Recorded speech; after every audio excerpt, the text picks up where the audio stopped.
Ladies and gentlemen, our next speaker is a seasoned executive into the technology domain with deep cybersecurity expertise across both public and private sectors. He'll be speaking about time to choose conventional CTI or NextGen external threat landscape management. Please welcome Kumar Ritesh, founder and CEO, CYFIRMA Holdings Pte. Limited.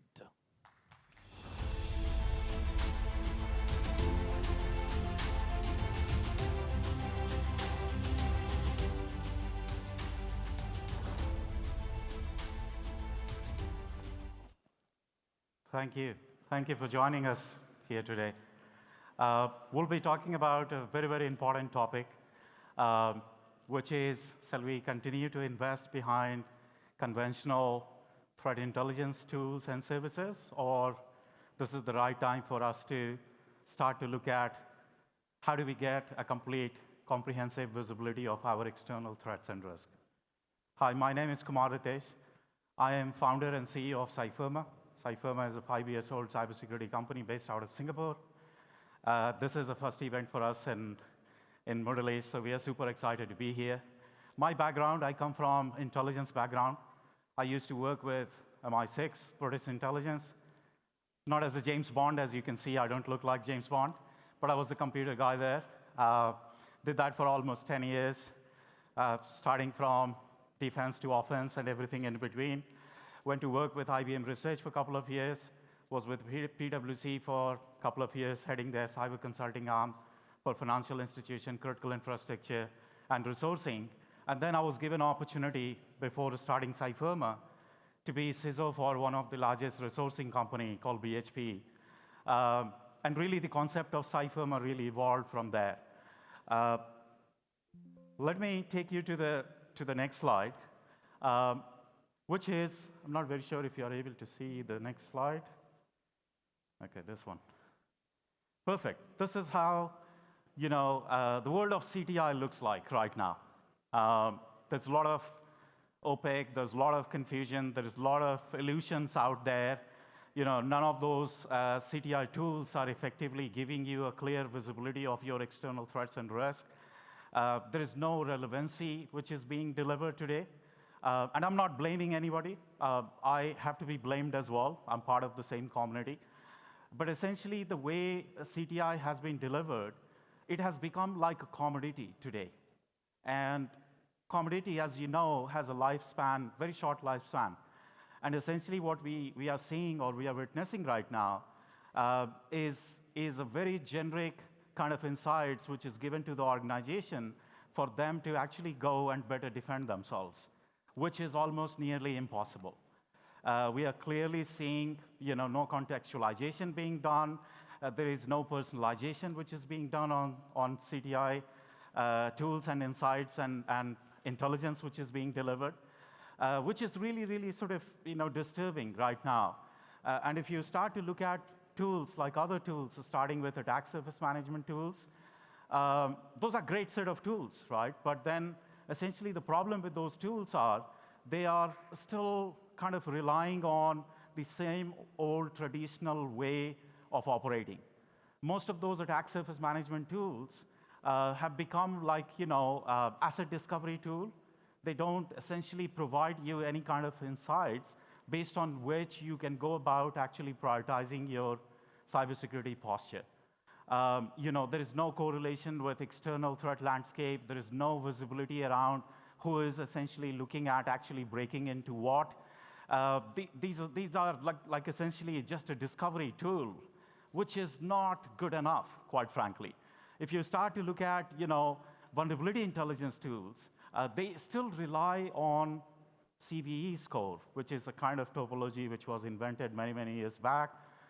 And really the severity of vulnerabilities are defined by the CVE score. And the problem with that model is, cyber criminals are not looking at actually breaking into your, critical or high vulnerability. If you start to look at in last 3 years, cyber criminals have gone about exploiting low and medium priority vulnerability 62% of the time. So they also know that you're going to go and take corrective actions on your critical and high vulnerability, and hence they have started to target low and medium priority vulnerabilities.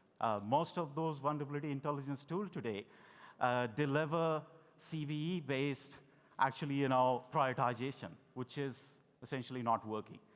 You do have a problem with visibility of some of these vulnerability intelligence tools. You then start to look at brand intelligence tool. Essentially, most of the brand intelligence tools today are pretty much a very reactive piece of tool. Like something happens, you go about actually discovering that, and then you go about taking corrective actions based on that. Now, essentially, I don't know if that is a good way of operating your cyber posture.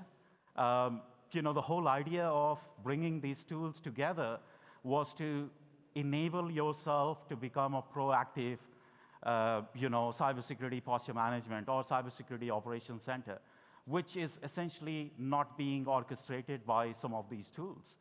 Most of the brand intelligence tool right now misses out on correlation with threat actors, hacking campaigns, TTPs, anything of that sort, which is quite important component of brand intelligence. We are essentially missing out on that. If you look at digital risk discovery tools, I think, again, it's the same topical problem. Most of those digital risk discovery tools are very much focused towards, identifying your sensitive files, identifying any data leak, identifying any impersonation, infringement cases. But again, it's a very reactive approach or very reactive way of looking at things. And that's why we continue to see, cyber crime elevating day by day, because some of these tools was supposed to be a proactive tool. It has gone about becoming a reactive tool. If you look at situational awareness tool, situational awareness was supposed to give us an insight of what is going on from cybercrime perspective in your industry, your technological stack which you're using, and your geolocation where you're operating from. As you can imagine, cybercrime really evolves as you move from one geolocation to another geolocation. None of the situational awareness tools have actually taken that agenda today. Pretty much most of the situational awareness tools, which we continue to see there, are very much focused towards giving you a consolidated view of breach news, which is not good enough. And then if you start to look at threat intelligence on its own, threat intelligence tools were quite exciting. This was very, very exciting when this whole concept started many, many years back. And I was in that journey myself. The clear aspiration of threat intelligence tool was that it is going to help us to actually proactively understand who is looking at attacking us, why they are looking at attacking us, their motivation, what are they after? Like, are they behind intellectual property? Are they behind PII, CII? What are they after? When can they attack, and how are they going to attack? Today, I'm sorry to give you bad news, most of the threat intelligence tools are very much focused towards the operational intelligence piece, which is the how part of cybercrime. Nobody is actually looking at who, why, what, and when, which is very, very disturbing. And the problem doesn't end here, right? You have these silo tools which are out there, but if you start to look at your threat landscape, cyber criminals have gone about actually elevating themselves to the next level. Those guys are now looking at actually launching, kinetic attacks. And these are very nefarious in nature. I don't want to go into details of it, but they are looking at actually causing human life using cybercrime, which is quite sensational if you start to reflect back on it. The way cyber criminals have gone about using new technology, your AI to your chat GPTs to your defects, I must say this, cyber criminals are using actually new technologies better than Cyber Defender. And I know we are all in the Cyber Defender community, but that's the reality of the situation. If you look at defect, I can very confidently say that in next few years, you're going to see actually phishing attacks being replaced by deepfake. Deepfakes are so invasive, right? Those are videos which are made on individuals. And as soon as you see that, they are so related, your options to fall for it is going to be way, way higher than phishing attacks. We have seen a lot of activity, a lot of innovation happening on deepfake. Chat GPTs are being used by cybercriminals very, very actively. They have stopped running any kind of reconnaissance exercise, which used to be actually part of their modus operandi. They have completely stopped because they've got a tool which can actually give them all the insights from reconnaissance perspective. And then if you start to actually correlate that with what is going on in our world, we continue to use legacy systems. We have third-party, fourth-party ecosystem, which has actually completely expanded, and we do not have actually essentially any control over it by looks of it, which is not a good news. It's not just the tool. The cybercrime community and the way they are evolving is also actually elevating to a level where if we don't start to take corrective actions now, we are going to be losing this battle more often than what we have witnessed. If you start to look at some of the threat actors, these are hackers. And we are not against any nations here, right?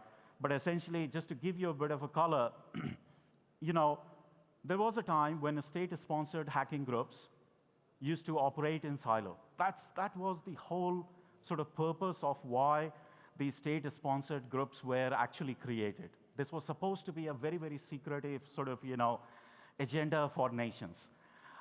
You have now state-sponsored groups collaborating between each other. You have North Korean group, which is a Lazarus. You must have heard about them. They're so focused towards financial gain. They are now actually available on sale. You can actually buy them at $400 a day. That has never happened before. State-sponsored groups were never available on sale. Now these guys are available on sale. You can actually buy their services. And think about it. They are now collaborating. They're using infrastructure, apparatus from other nations to actually come and attack us. You start to look at APT 41, which is Mission 2025. Their focus is more towards intellectual property. Anything which is of value, they go behind those, which can actually benefit that particular nation. Lazarus Group is more focused towards financial gain. If you start to look at TA 505 and Fancy Bear, their focus has been a little bit on geopolitical, but they have been evolving themselves as well. We have seen trends where they have been engaged into financial crime, as well as launching critical infrastructure crime as well. So these guys now do share their infrastructure. They do share cybercrime. They do share their techniques, whereas us, we are still not sharing enough, quite frankly. And then we have got our traditional problem, as I was highlighting, right? You have legacy systems. You have our digital footprint, which has actually exploded. And what that essentially means, cybercriminals have more ways of coming back and attacking us. Our attack surface has completely expanded without any control, quite frankly. And we have a third-party ecosystem, which is, again, quite complex in nature, right? Some of the large organizations, they don't have a complete visibility of all the third parties. Why do we continue to see cybercrime evolving? Quite frankly, I'll be super honest. I don't think so we understand how cybercrime economy is evolving. We have no visibility of how cybercriminals are actually looking at sharpening themselves, collaborating among themselves, and figuring out a way by which they can launch a very invasive cybercrime. We have no visibility. We don't really know we are up against a tsunami or we are up against a strong wind, quite frankly, or other way around. Our digital footprint is out of control, which cybercriminals are capitalizing on. We have got our brand assets which are out there, which we don't have any essential control over, which is again being capitalized by cybercriminals. And then the whole complexity of cybersecurity tools. The tools don't talk to each other. That's a bigger problem for us. If we, as a unified defender, We need to find a way to work with each other and figure out, like, yes, there is a competition. We are all in business. But it can't be a way where cyber criminals are collaborating, but we, as defenders, we are not actually essentially collaborating here, which is a very, very bad news. Approach which I want to highlight here is a new category of cybersecurity. We call it as external threat landscape management. And under external threat landscape management, you go about actually combining 6 pillars of ETLM. And those 6 pillars are, you essentially go about identifying attack surface. And not about just identifying the attack surface. You actually understand the weaknesses, the configurational weaknesses, the API weaknesses. You have an ability to correlate that information with how adversaries are looking at essentially attacking you, because that's quite important. Attack surface is the path which they are going to take to come and attack you. And you need to have a very, very clear visibility of that. You need to understand your vulnerabilities ecosystem. And not only the vulnerabilities, you need to understand configurational weaknesses. You need to understand API weaknesses. You need to understand your third-party weaknesses. Those are super important as well. Brand intelligence, like, are you a lucrative target for cyber criminals? Do you have a visibility of that? And you need to have a visibility of that, essentially. If you don't, then, well, you're missing out, because right now, brand intelligence tools are very focused towards what has been already taken out. It's way too late. You need to understand how cyber criminals are evolving. Your digital footprint, again, you have any sensitive files being out there? Do you have any source code being out there? Is anybody out there who's looking at actually exfiltrating your PII, CII? Do you have a visibility of that? And that's quite important for you to have and marry all that up together. Situational awareness, again, as I was saying, it's quite important for you to get a visibility of what is going on from cybercrime perspective in your industry, in your technological stack, and your geolocation, where you're operating from. And then finally, marrying all this up with threat intelligence, by which you should be asking this question, is like, do you have an ability to get an answer from your threat intelligence tool by which you understand who is looking at attacking? I know this may sound like a fairy tale, but it is possible.